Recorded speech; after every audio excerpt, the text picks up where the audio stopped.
Hello friends, welcome back to trading with peace and I hope you guys are trading with peace. इस video में हम बात करेंगे Rushil decor के share को लेके। इससे पहले भी मैंने एक वीडियो बनाई थी जब ये स्प्लिट हो रहा था शेयर, उससे पहले। और अब इसमें क्या कुछ एक अपॉर्चुनिटी नज़र आती है मुझे, वो मैं आपके साथ शेयर कर रहा हूँ। Again this video is only for your educational purpose. मेरे कहने पर प्लीज़ कोई भी ट्रेड इनिशिएट ना करें। मेरे कहने पे आप देखा करें कि आपकी एनालिसिस मेरी एनालिसिस मिल रही है नहीं मिल रही है, या कुछ भी जो हम इंपॉर्टेंट पॉइंट्स होते हैं उन चीज़ों को आप देख के then you can think of trade, और उसमें भी आपका रिस्क मैनेजमेंट होना ज़रूरी है। अगर हम बात करते हैं रुशील के शेयर को लेके, तो अभी रिसेंट में ये स्प्लिट हुआ है शेयर। पहले ये 400, 300, 350, 400 के करीब ट्रेड कर रहा था, उसमें से 1:10 में इन्होंने स्प्लिट किया है इस स्टॉक को। अब जाके अगर आप इसका चार्ट देखते हैं अगर, तो अब आपको यानी ओवर द वीकेंड आपको लग रहा होगा कि हमने बहुत बड़ी रैली मिस कर दी, या अब ये स्टॉक पता नहीं आगे कितना बढ़ेगा, क्या कुछ होगा। तो इसी को लेके एक डिटेल में एनालिसिस कर रहा हूँ मैं। अगेन मेरे कहने पे ट्रेड इनिशिएट ना करें, बट समझने की कोशिश करें। जब भी हम लंबे टाइम फ्रेम की बात करेंगे तो उसका मतलब होता है हम चार्ट को देखना चाहते हैं कि उसमें और कितना दम है। तो अगर हम अब देखते हैं इसके स्टॉक को, और स्टॉक को अगर हम देखते हैं लॉन्गर टाइम 1 वीक के टाइम फ्रेम पे, तो हमने देखा 2011 से स्टॉक था, फिर इसमें एक डाउन ट्रेंड आ गया पूरा। मतलब आप देखोगे 2013 से लेके 2015 तक डाउन ट्रेंड का शिकार रहा। फिर उसके बाद एक अच्छी खासी रैली आई। फिर उसके बाद इसमें आप देखोगे स्टेप वाइज ये गिरने लगा। तो ये चीज़ें आपको अपने आगे ट्रेडिंग स्टाइल में हमेशा रखनी भी चाहिए, संभाल के समझ के, कि जब एक बार स्टॉक डाउन ट्रेंड का शिकार होने लगता है तो वो लोअर लोज बनाता जाता है, हाई राइज बनाता जाएगा। इसका मतलब है कि ऊपर की तरफ बुलिश ट्रेंड में जा रहा है। लोअर लोज बनाता जाएगा, मतलब आप देखोगे एक यहाँ पे लो था, ये लो बनाया इसने, फिर उसके बाद देखोगे प्रीवियस जो इसका लो था इसने कभी नहीं तोड़ा है। इसका मतलब है ये लोअर लोज बनाता हुआ चल रहा था।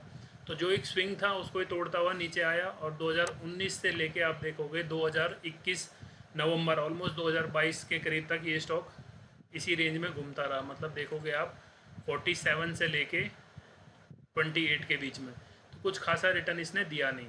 अब जब आप देखोगे ये जो रेड लाइन है ये है 200 मूविंग एवरेज। इतना टाइम इसने पूरा 200 मूविंग एवरेज के नीचे गुजारा है। और अब इसने आप देखोगे यहाँ पे एक बहुत ही अच्छा इसमें हमें देखने को मिल रहा है कि जब भी ये इसने 200 मूविंग एवरेज पे एक सपोर्ट लिया है तो एक अच्छा खासा इसमें बाउंस बैक भी आया है। अब जब इन्होंने स्प्लिट कर दिया है, ये नीचे आप वॉल्यूम देख रहे होंगे कि वॉल्यूम कितना आ रहा है इसमें ट्रेड का। तो जब इन्होंने स्प्लिट कर दिया है तो अब मुझे लग रहा है कि थोड़ा बहुत इसमें अभी भी और पोटेंशियल बचा हुआ है, ऑल्दो हो सकता है कि मैं गलत भी हूँ। तो अगर मैं आपको सबसे पहले इसमें एक ट्रेंड लाइन डालता हूँ, तो मैं पहले कप एंड हैंडल आपको शेयर कर चुका हूँ अपने पुरानी वीडियो में, जहाँ पे मैंने बताया था इसमें कप एंड हैंडल बन रहा है। और अभी भी इसमें आप देखोगे ये एक कप एंड हैंडल बना था, बट ये सस्टेन नहीं हो पाया। तो अगर हम इसको एक पूरा यहाँ से एज ए कप और इसको एक हैंडल बनाते हैं, तो इसमें अभी भी मुझे लगता है कि अगर सब कुछ ठीक रहा, अगर अच्छा खासा इसमें ब्रेकआउट आता है, जहाँ पे भी आता है, अब ओवर द नाइट आए या आफ्टर ईयर्स आए, तो आपको ये स्टॉक फिर से अपने पुराने लेवल्स पे जाता हुआ दिख सकता है, which is 100 above. But market में इतना सिंपल होता नहीं है। कई बार क्या होता है कि जो रिटेल इन्वेस्टर्स हैं उनको हटाने के लिए भी मार्केट एक गेम करती है, जिसमें वो एक बार उनको डराती है और फिर उसके बाद दोबारा ऊपर की तरफ निकलती है। तो अपना पैसा उतना ही आप इन्वेस्ट करना जितना आपको लगता है कि आप मैनेज कर सकते हो। मार्जिन पे ट्रेड मत करना। और बाकी इन्वेस्टिंग के हिसाब से, इक्विटी के हिसाब से, यानी जिस पैसे को आप नियर फ्यूचर यानी 1 साल तक आपको ज़रूरत नहीं पड़ रहा, तो तभी आपको ऐसे स्टॉक्स या स्टॉक मार्केट में कहीं पर पैसा लगाना चाहिए। अगर आपको लग रहा है कि आप इमीडिएट या लोन लेके कहीं से पैसा ला रहे हो, तो वो आपको हमेशा जल्दबाजी में एग्ज़िट करवाने के लिए फोर्स करेगा।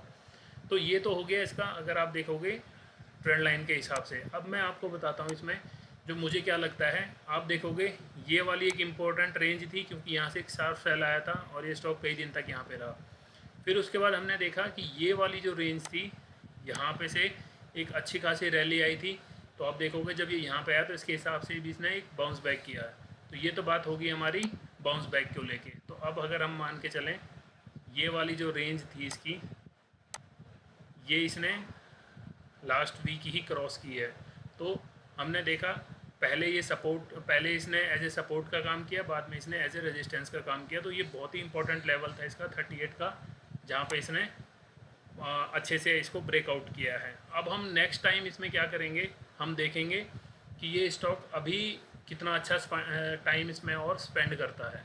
तो जब तक ये इस रेंज में अच्छा टाइम स्पेंड करेगा तो इसकी आने वाली जो जर्नी है वो भी अच्छी हमें देखने को मिल सकती है।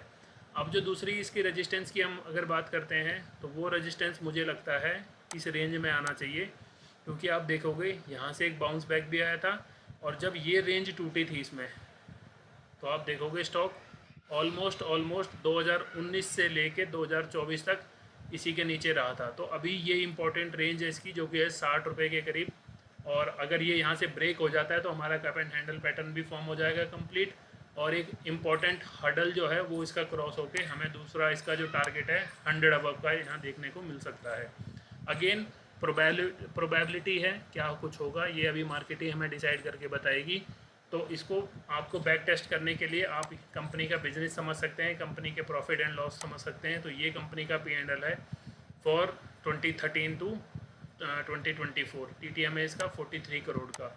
बिजनेस को अगर आप जानना चाहते हैं तो डेकोर का काम करती है कंपनी, जिसमें आपके हाउस लेमिनेट्स के ऊपर जो शीट्स आती हैं उसको काम करती है। प्रमोटर्स की अच्छी खासी होल्डिंग है। प्राइस टू अर्निंग आप देखोगे 27 रुपये के करीब है। इंडस्ट्री PE 42 है। तो ये एक क्विक स्निप है इस स्टॉक का कि क्या कुछ आगे हो सकता है।